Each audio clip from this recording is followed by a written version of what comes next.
Fate isn't a straight line. It's a ricochet. A stray bullet that misses its intended mark and finds a new home in the architecture of someone else's life. They tell you violence is a transaction, a simple exchange of force for a desired outcome. They're wrong. Violence is a seed. Once planted, you can never be sure what will grow, or whose garden it will choke. Tonight, a debt would be created in blood and paid for with a soul, and the currency would be a choice made in the space between one breath and the next. A choice that would prove that the most dangerous thing in a world of monsters isn't the man with a gun, but the woman with nothing left to lose. Rewind. 5 hours earlier. The rain didn't just fall on the city. It bled down the plate glass windows of Aria, a restaurant so exclusive its air tasted like money. Outside, the world was a watercolor of blurred headlights and hunched shoulders. Inside, it was a warm, velvet-lined box of quiet confidence. For Layla, it was just Tuesday. It was the ache in her feet from shoes with soles worn thin as a promise. It was the crumpled eviction notice in her locker, its sharp edges a constant, nagging pressure against her ribs.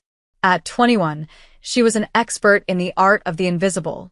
She refilled water glasses with ghost-like efficiency, cleared plates with a silent grace, and offered a smile that never quite reached the weary exhaustion in her eyes. She was a moving part in a machine she could never afford to be a customer of, serving slivers of fish that cost more than her weekly groceries to people who never bothered to learn her name. The clinking of silver on porcelain was the soundtrack to her anxiety, each chime a reminder of the cavernous distance between her world and theirs. Tonight, the air was different, thicker. A low hum of tension vibrated just beneath the surface of the polite murmurs and muted jazz. The staff moved with a clipped, nervous energy. Layla felt it like a change in atmospheric pressure, a storm gathering just offshore. She straightened her apron, the cheap fabric a stark contrast to the silk and cashmere drifting past her, and prepared to disappear again. But fate, that ricocheting bullet, was already in the air. It was looking for a target. And in a room full of power, it would find its mark in the one person who had none at all. She smoothed a non-existent wrinkle from a tablecloth, her reflection a fleeting, tired smudge in the polished silver. She had no idea the reflection staring back was of a woman whose life was about to be broken open, shattered, and remade in steel and shadow. The transaction was coming. The shift in the room was palpable, a silent, collective intake of breath. It wasn't loud. It was the opposite. A sudden, deferential quiet fell over the main dining floor as the doors opened. 2 figures entered, moving through the space not as guests, but as gravity itself, bending the light and sound around them. The man in front was Minjun. He was carved from ice and ambition, his suit a razor-sharp silhouette of black wool that seemed to absorb the ambient light. His face was a study in controlled stillness, his eyes missing nothing, assessing every glance, every shadow, as if the world were a chessboard and he was already 5 moves ahead. Behind him, a mountain of a man named Sang, his bodyguard, stood with the serene menace of a predator at rest. But it was the woman on Minjun's arm who drew Layla's focus. She was older, her posture radiating a quiet, unshakable dignity. Mrs. Park. Her hair was a crown of elegant silver, and she wore a dress the color of a deep forest, its dark green silk shimmering as she moved. She was the calm at the center of her son's storm. Layla's manager, his face pale and slick with sweat, gestured frantically. Table 7. That's you, Layla. Be perfect. Do not speak unless spoken to. Do not make eye contact with him. Address only the mother. The instructions were whispered with the frantic terror of a man who understood the stakes. Layla's heart hammered against her ribs, a frantic bird in a cage. She had seen men like him before, men who moved with the chilling certainty that the world belonged to them. They were a different species. She approached the table, her worn shoes silent on the plush carpet. "Good evening, ma'am. May I offer you some water?" she asked, her voice steady, her eyes fixed respectfully on the elder woman. Mrs. Park offered a small, kind smile. "Thank you, dear." Her voice was soft, a stark contrast to the cold silence emanating from her son. Minjun didn't look at Layla. He was scanning the room, his gaze lingering on the exits, the windows, the other patrons. He wasn't having dinner. He was occupying territory.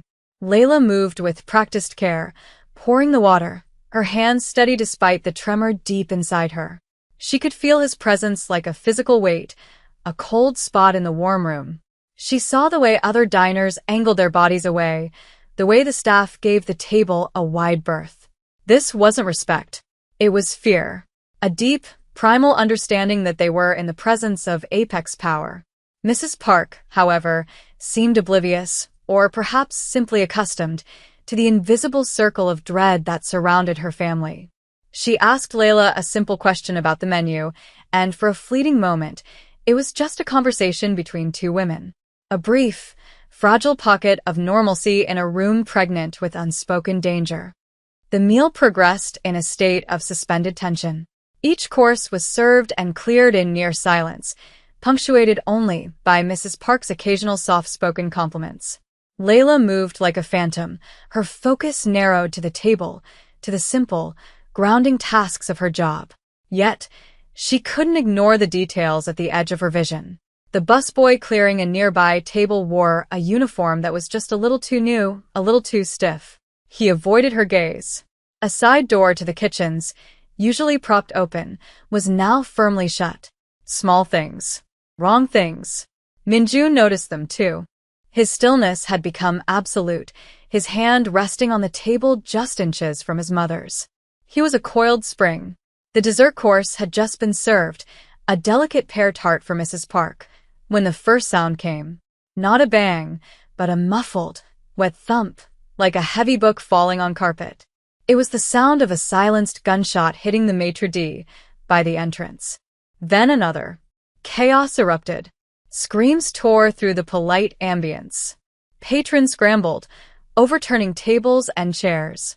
Glass shattered. But Layla's world had shrunk to a single, horrifying point of focus. Across the room, the new busboy was no longer a busboy. He held a pistol, its suppressor a dark, ugly snout. And he wasn't aiming at the formidable figure of Minjun. His target was the old woman in the dark green dress. Time seemed to stretch and warp. Layla saw the shift in the gunman's stance, the cold, impersonal focus in his eyes. She saw Mrs. Park's look of frail confusion. She saw Minjun moving, a blur of deadly grace, but he was a fraction of a second too late. There was no thought. There was no calculation of risk or reward. There was only a primal, overwhelming instinct. A deep, unbidden reflex to shield the vulnerable. In one explosive, desperate motion, Layla threw herself forward. She didn't push Mrs. Park out of the way. She became a wall. She covered the older woman's body with her own, her arms wrapped around her fragile shoulders, her back to the threat. The world exploded in a starburst of white-hot agony. The impact felt less like a piercing and more like a brutal punch from a fist of molten steel, slamming into her back, just below her shoulder blade. The force stole her breath, driving the air from her lungs in a choked gasp. The sound of the restaurant, the screams, the chaos, all faded into a deafening, distant roar. As her knees buckled and the plush carpet rushed up to meet her, the last thing she saw was Minjun's face. The mask of icy control was shattered, and in its place was a raw, blazing expression of shock and something else, something terrifyingly complex, as he stared at the nobody waitress bleeding out to save his mother. Consciousness returned not as a gentle dawn, but as a sharp, unwelcome intrusion. The first thing she registered was the pain, a deep, throbbing fire in her back, tamed but not extinguished by whatever drug was dripping into her veins. The second was the silence. It was a heavy, sterile silence, broken only by the quiet, rhythmic beep of a heart monitor. This wasn't a hospital. Hospital rooms smelled of antiseptic and quiet suffering. This room smelled of nothing, which was somehow more unnerving. It was all white walls, brushed steel, and a single, floor-to-ceiling window showcasing a dizzying panorama of the city's glittering skyline. She was on a bed with sheets, so fine they felt like cool water against her skin. A silk prison. A man in a doctor's coat was checking the foredrip, his movements efficient and impersonal. He didn't speak to her. When he was done, he simply nodded toward the corner of the room and left. That's when she saw him. Minjun was sitting in a minimalist black leather chair, watching her. He hadn't moved. He was as still as a statue, his dark suit immaculate, betraying nothing of the chaos from hours before. The mountain, Sang, stood sentinel by the door. "You're awake," Minjun stated. It wasn't a question. His voice was flat, cold, devoid of gratitude or concern.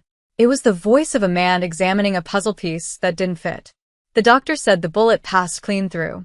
It missed your spine by less than an inch. You'll recover, he delivered the news like a weather report. Layla tried to push herself up, but a fresh wave of pain seared through her back, and she fell back against the pillows with a gasp. His eyes narrowed. "Why?" The single word hung in the air, sharp and heavy as a blade. Layla swallowed, her throat dry. "What?" "Don't play games with me," he said, his voice dropping lower, each syllable laced with menace. "Nobody does something like that for nothing." "Who sent you?" "Who are you working for?" Was this a play to get inside? To earn my trust? The accusations were a volley of ice-cold stones. He saw conspiracy and betrayal in an act of simple, stupid courage. Anger, hot and sharp, cut through her pain and fear. "Are you serious?" she whispered, her voice raspy. "I work for Arya. I make $12 an hour plus tips. The only person I'm working for is my landlord." A flicker of something, disbelief, maybe even frustration, crossed his face. "Altruism doesn't exist in my world. People are motivated by greed or fear. So, I ask you again, why did you shield my mother?" He leaned forward, his gaze pinning her to the bed. She met it, her own eyes blazing with a defiant fire she didn't know she possessed. Because he was going to shoot her. Because she's an old woman.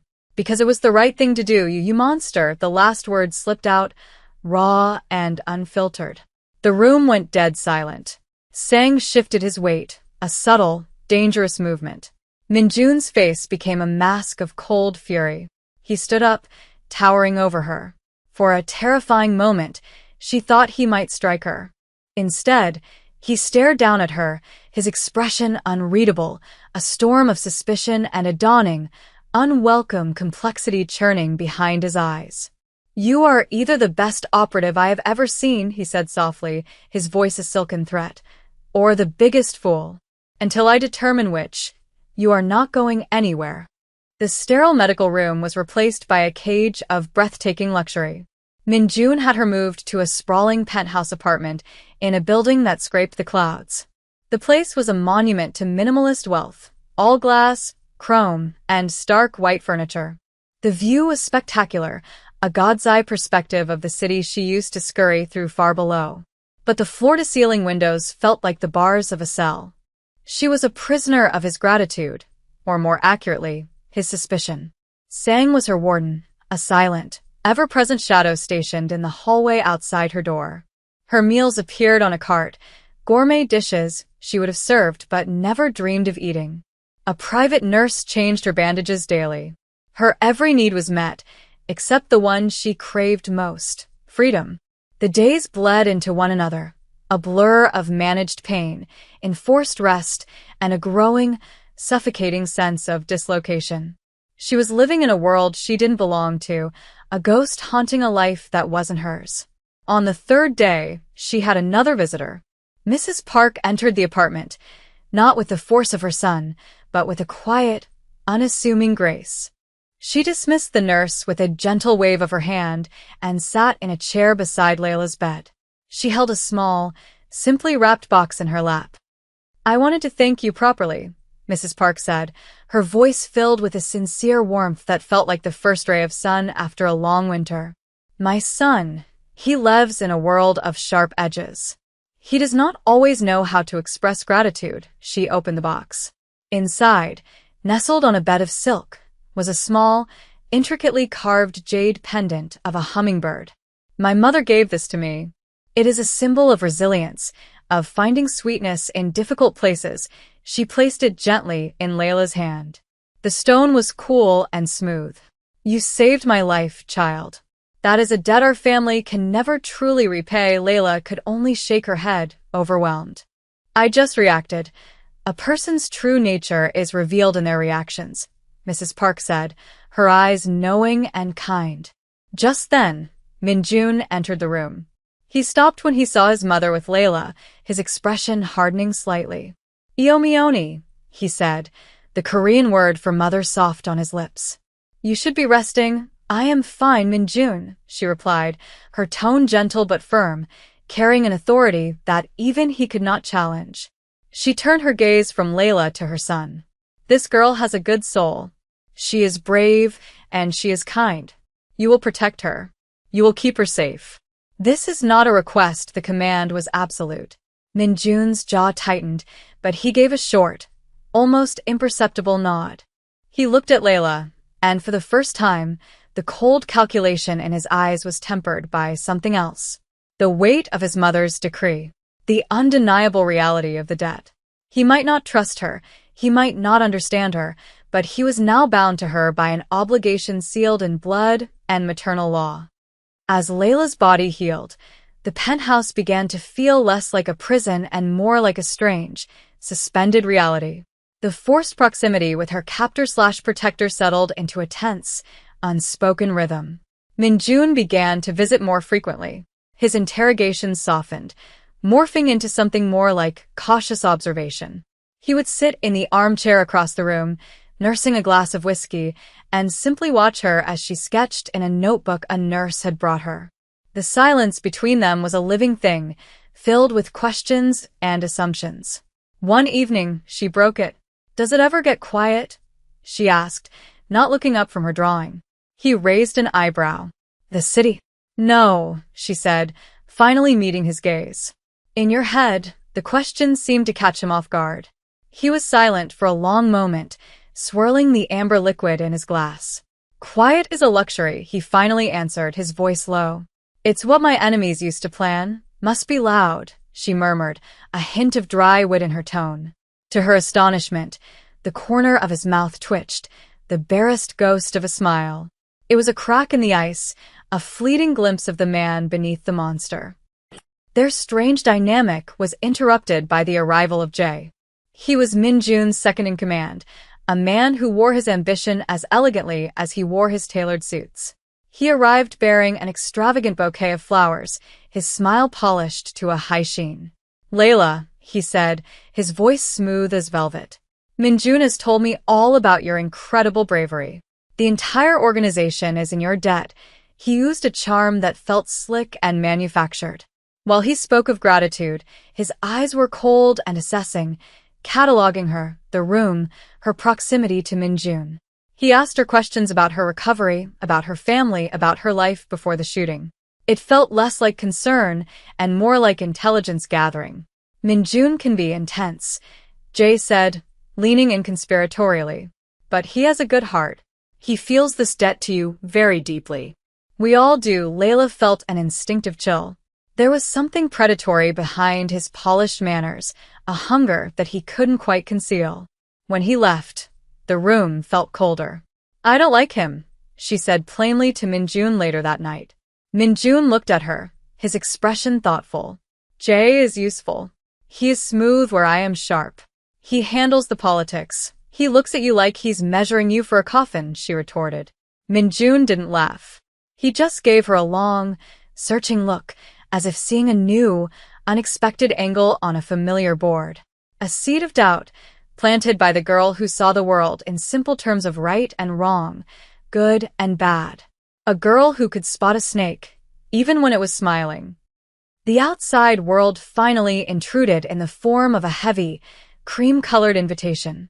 The annual Carswell Foundation Charity Gala. It was a command performance for the city's elite, both legitimate and otherwise.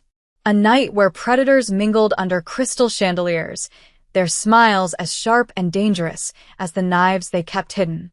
"I have to go," Minjun said, his voice tight with displeasure as he tossed the invitation onto a table.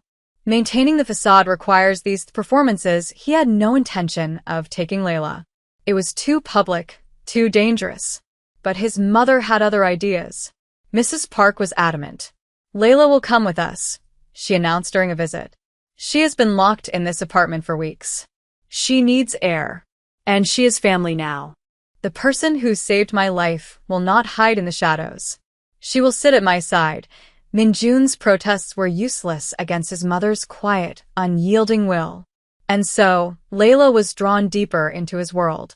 A stylist appeared with a rack of designer gowns. Layla chose a simple, elegant dress of midnight blue silk that felt like a costume. As she looked at her reflection, she saw a stranger. The tired waitress was gone, replaced by a polished, poised woman who looked like she belonged in that world of wealth and power. It felt like a lie. The ballroom was a dazzling ocean of light and sound. The air hummed with whispered gossip and the clinking of champagne glasses. Layla clung to Mrs. Park's arm, feeling small and exposed. Minjun was a different person here. He moved with a predatory grace, accepting greetings from politicians and judges with a smile that never reached his eyes. He was a king in his court, and Layla was the mysterious new addition to his inner circle. Whispers followed them. "Who is she? I've never seen her before." Minjun leaned close to her, his breath warm against her ear, his hand resting possessively on the small of her back. "That man talking to the senator," he murmured, his voice a low rumble only she could hear.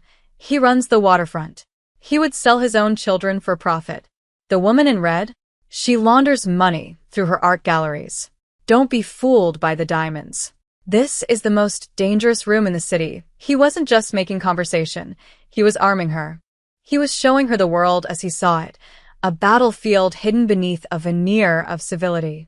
Jay was there, of course, ever the smooth operator, moving through the crowd, his hand on Minjun's shoulder, whispering updates about security. "Everything is locked down tight," he assured them with a confident smile. "No one gets in or out without my say-so." The irony was a blade waiting to fall. As Layla watched Jay work the room, her earlier unease solidified into a cold certainty. He wasn't just managing security. He was mapping the exits. The trap was sprung with a calculated, theatrical flair. A fire alarm blared, its shriek cutting through the music and chatter. Panic, however, was slow to catch. Most guests assumed it was a drill. But Minjun knew better. His body went rigid. "We're leaving." "Now," he commanded, his voice a low, urgent growl.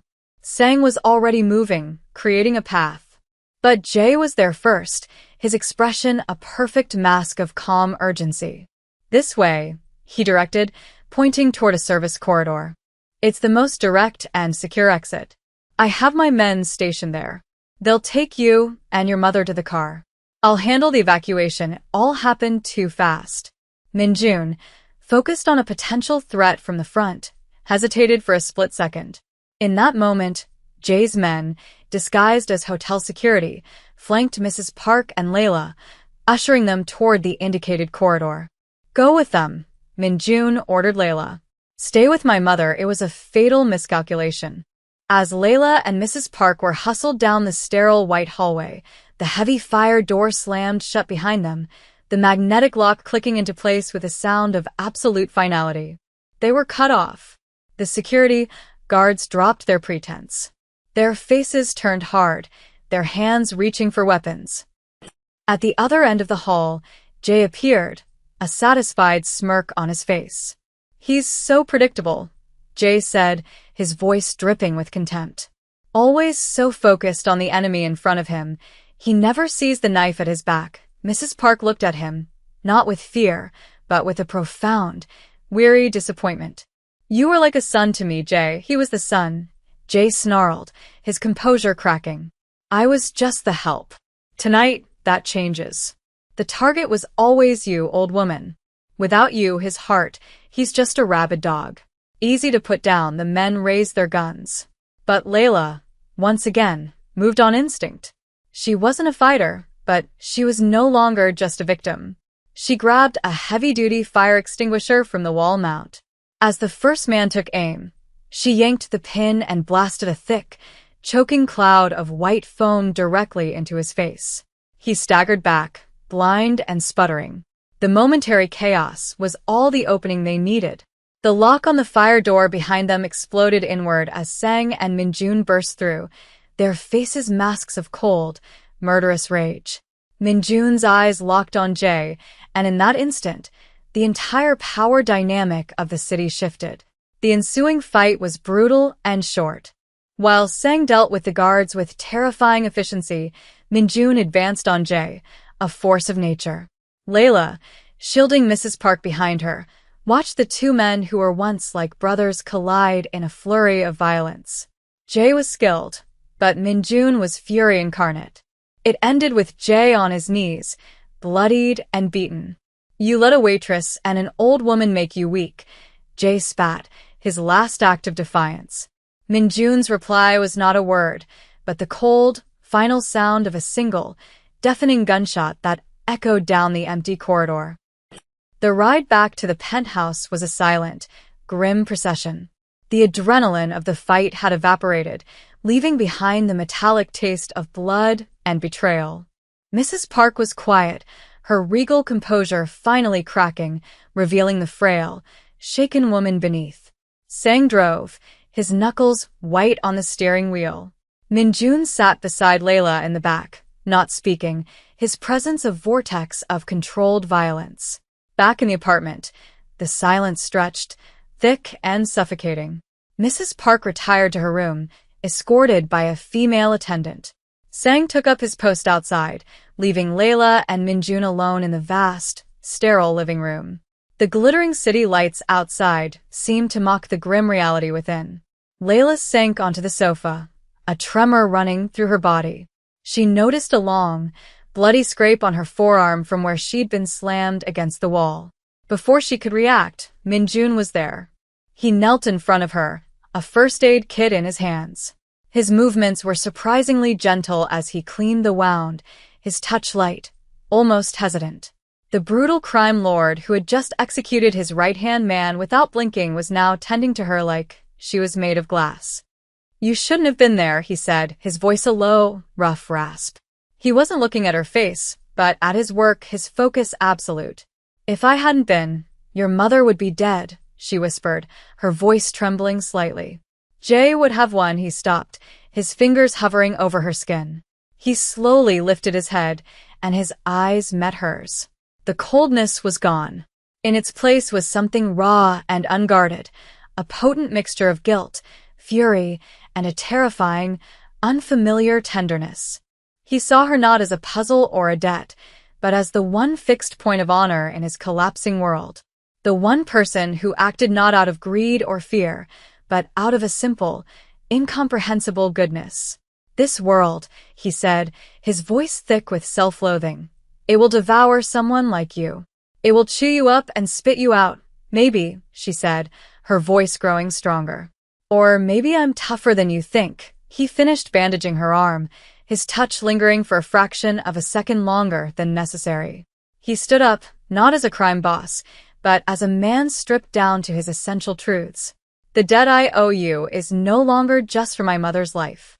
It's for yours. You are mine to protect now." It wasn't a declaration of love in any conventional sense. It was a vow, a claim, forged in gunfire and sealed in betrayal. It was his world's language for devotion. "You and my mother.